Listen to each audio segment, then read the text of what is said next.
जब भी हम सड़क पर निकलते हैं तो हमारा सामना हर तरह के ड्राइवर से होता है। लेकिन अगर मैं आपसे पूछूं कि सड़क पर सबसे ज़्यादा वक्त कौन बिताता है तो आपका जवाब होगा टैक्सी और कमर्शियल व्हीकल्स चलाने वाले। कायदे से तो इन लोगों को ट्रैफिक रूल्स की सबसे अच्छी समझ होनी चाहिए क्योंकि इनका रोज का काम ही यही है। लेकिन अफसोस की बात यह है कि हमारे देश में चंद रुपयों की सवारी और थोड़े से शॉर्टकट के चक्कर में सबसे ज़्यादा ट्रैफिक रूल्स भी यही लोग तोड़ते हैं। डैशकैम कार आराम से अपनी लाइन में चल रही है। मेट्रो कंस्ट्रक्शन का काम चल रहा है जिसकी वजह से डिवाइडर के उस तरफ और इस तरफ का रास्ता पहले से ही बहुत टाइट हो चुका है और बाकी की गाड़ियां भी बिल्कुल सही तरीके से डिसिप्लिन में अपनी लाइन में चल रही हैं। लेकिन तभी एंट्री होती है इस टैक्सी वाले की।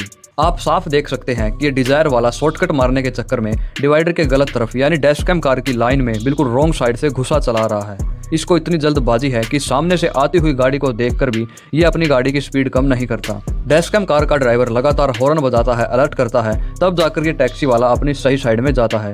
और हैरानी की बात यह है कि इनके चेहरे पर कोई पश्चाताप और कोई डर नहीं होता कि ये कितनी बड़ी गलती कर रहे हैं। यही वो सबसे बड़ी समस्या है जो आजकल हाईवेज और सिटी रोड्स में देखने को मिलती है। इन टैक्सी वालों को लगता है कि 50 या 100 मीटर का राउंड अबाउट बचाने के लिए अगर वो रॉन्ग साइड चले जाएंगे तो किसी को क्या ही पता चलेगा। लेकिन ये लोग ये भूल जाते हैं कि ऐसी टाइट जगहों पर जहां पहले ही कंस्ट्रक्शन चल रहा हो वहां ब्लाइंड स्पॉट्स बहुत ज्यादा होते हैं। अगर डैशकैम कार का ड्राइवर अलर्ट ना होता या अचानक ब्रेक ना लगाता तो यहाँ एक आमने सामने की सीधी टक्कर हो सकती थी। ये लोग थोड़े से टाइम और सवारी के लालच में अपनी जान तो जोखिम में डालते ही हैं, साथ ही में सड़क पर चलने वाले बाकी निर्दोष लोगों की जिंदगी के साथ भी खिलवाड़ करते हैं। इनकी इसी लापरवाही के कारण अचानक से बड़े और दर्दनाक हादसे हो जाते हैं और बाद में ये लोग कानून और किस्मत को दोष देते हैं। मेरा ट्रैफिक पुलिस से यही कहना है कि ऐसे लापरवाह ड्राइवर्स पर जो सड़क पर ट्रैफिक रूल्स की धज्जियां उड़ाते हैं उन पर तुरंत सख्त से सख्त एक्शन लिया जाना चाहिए। इनका ड्राइविंग लाइसेंस सस्पेंड होना चाहिए और भारी भरकम जुर्माना लगाना चाहिए ताकि बाकी लोगों को एक सबक मिल सके।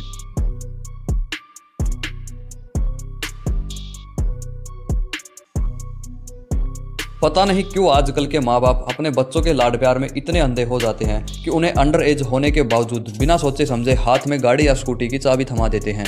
लेकिन अगर इसको कानून की नज़र से देखा जाए तो बिना ड्राइविंग लाइसेंस के सड़क पर गाड़ी या बाइक निकालना एक गंभीर कानूनी जुर्म है।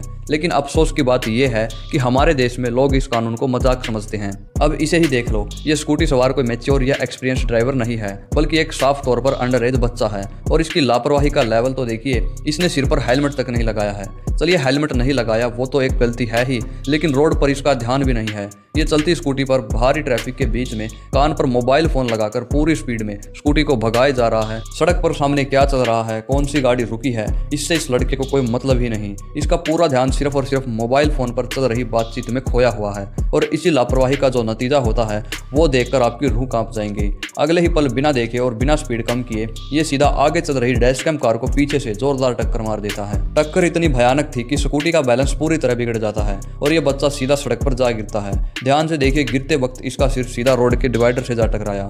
सोचिए अगर यहाँ पर डिवाइडर का कोई नुकीला हिस्सा होता या चोट थोड़ी और गहरी हो जाती तो क्या ये बच्चा आज जिंदा होता? हेलमेट ना पहनने की वजह से हेड इंजरी का खतरा 90% बढ़ जाता है और इस बच्चे ने वही सबसे बड़ी बेवकूफ़ी की। लेकिन यहाँ पर इस बच्चे की किस्मत बहुत ज़्यादा अच्छी थी जो ये आज सही सलामत बच गया।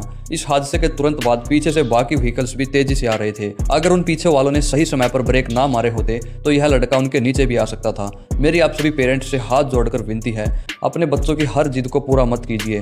उन्हें 15 या 16 साल की एज में आते ही गाड़ी या स्कूटी मत थमाओ। जब तक उनकी उम्र 18 साल ना हो जाए और जब तक उनका ड्राइविंग लाइसेंस ना बन जाए उन्हें किसी भी कीमत पर व्हीकल्स चलाने के लिए मत दीजिए। आपकी एक गलती और जल्दबाजी में लिया गया फैसला आपके पूरे परिवार की खुशियां उजाड़ सकता है। बच्चों को गाड़ी देने से पहले उन्हें सड़क के नियम सिखाएं।